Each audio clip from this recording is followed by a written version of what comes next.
మీ movie stars cricketers తీసుకోండి, ఆడిన ప్రతి మ్యాచ్ విన్ అయిపోతారా? Last year IPL winners story ఏంటి? 18 years తర్వాత కొట్టాడు కోహ్లీ బ్యాచ్. మరి వాళ్ళు గివ్ అప్ ఇచ్చేసారా? వాళ్ళకి డబ్బులు కూడా వస్తాయి, తర్వాత సంగతి అది వేరే. బట్ ఒక మ్యాచ్ పోతుంది, రెండో మ్యాచ్ పోతుంది, కానీ వాళ్ళు ఆడుతూనే ఉంటారు. వీళ్ళకి రాదనమాట, ఫిజిక్స్ రాదు. అప్పుడు నువ్వు ఫిజిక్స్ ప్రాబ్లం నెక్స్ట్ తీసే కొద్దీ బ్రెయిన్ గివప్ చేస్తూ ఉంటుంది. ఇది ఫిజిక్స్, ఈ లాజికల్ థింకింగ్ ఈమెకి రాదు, ఈ అబ్బాయికి రాదు, సో బ్రెయిన్ స్టాప్స్ వర్కింగ్. అదే నువ్వు రోజు పొద్దున్న లేచినప్పటి నుంచి కూడా నేను తోపు, నేను చేస్తా, నా వల్ల అవుతుంది, నేను చేస్తా అని చెప్పి బ్రెయిన్కి చెప్పుకుంటా ఉండాలి, మనసుకి బ్రెయిన్కి చెప్పుకుంటా ఉండాలి. అలా చెప్పుకుంటా ఉంటే your brain starts fighting with odds.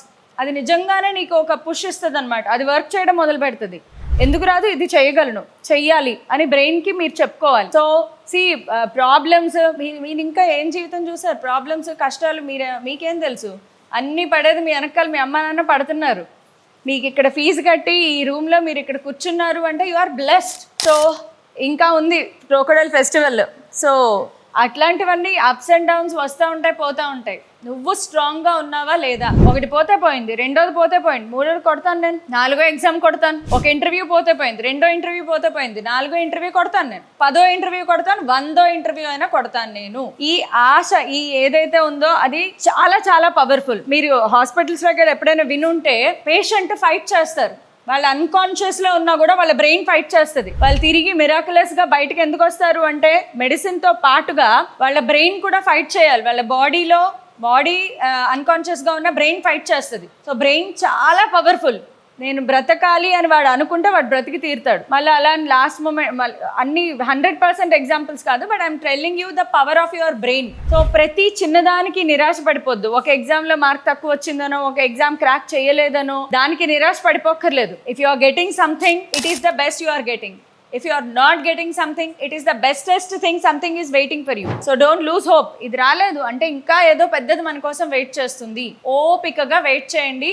Wait చేయడం ఇన్ ద సెన్స్ ఇంట్లో ఏసీ వేసుకుని నా కోసం ఏదో వస్తుందంట అని చెప్పి కాదు కదా. ఫైట్ అండ్ ఫైట్ ఎఫర్ట్స్ పెడుతూనే ఉండాలి, ఎఫర్ట్స్ పెడుతూనే ఉండాలి. మీ మూవీ స్టార్స్ క్రికెటర్స్ తీసుకోండి, ఆడిన ప్రతి మ్యాచ్ విన్ అయిపోతారా? Last year IPL winners story ఏంటి? 18 years తర్వాత కొట్టాడు కోహ్లీ బ్యాచ్. మరి వాళ్ళు గివ్ అప్ ఇచ్చేసారా? వాళ్ళకి డబ్బులు కూడా వస్తాయి, తర్వాత సంగతి అది వేరే. బట్ ఒక మ్యాచ్ పోతుంది, రెండో మ్యాచ్ పోతుంది, కానీ వాళ్ళు ఆడుతూనే ఉంటారు. మూవీ స్టార్స్ చూడండి, ప్రతిది ప్రభాస్ చేసిన ప్రతి మూవీ హిట్ అనేంటి.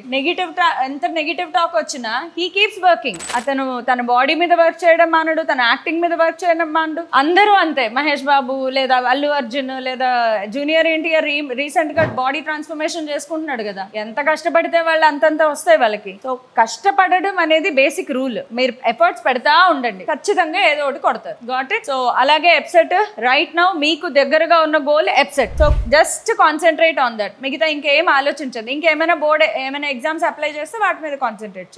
రైట్ నౌ ఏదో ఒక ఎగ్జామ్ క్రాక్ చేయాలి, మంచి కాలేజ్లో పడాలి, ఇది మీ goal. Got it? So all the best అమ్మా. నేను మళ్ళీ రాకపోవచ్చు, but write your exam very well.